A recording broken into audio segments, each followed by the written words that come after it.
Washington in a nuclear standoff with North Korea more than 2 decades ago, long before the reclusive government had atomic weapons that could threaten America. U.S. officials planned for war. Declassified documents published yesterday show the United States believed its military and South Korea's forces would undoubtedly win a conflict on the divided Korean peninsula, with the understanding it would cost many casualties. The Pentagon estimated at the time that, if war broke with Korea, some 52,000 American service members would be killed or wounded in the first 3 months. South Korean military casualties would total 490,000 in that time. And the number of North Korean and civilian lives claimed would be enormous, according to The Two Koreas by Don Oberdorfer, a definitive modern history of Korean Peninsula.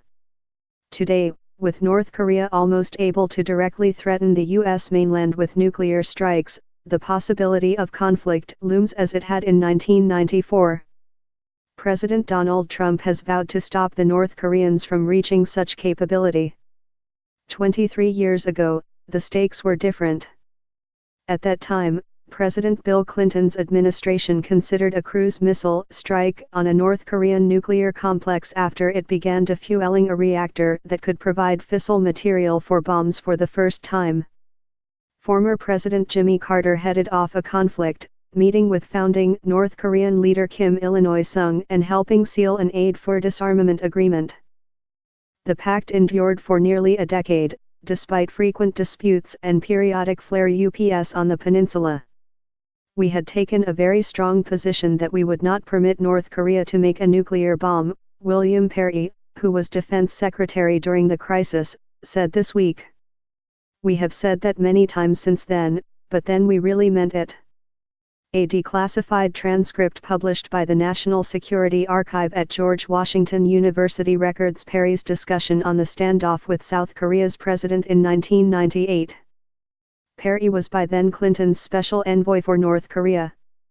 Perry told President Kim Dae-jung that the U.S. had planned for a military confrontation and that with the combined forces of the ROK and U.S., we can undoubtedly win the war.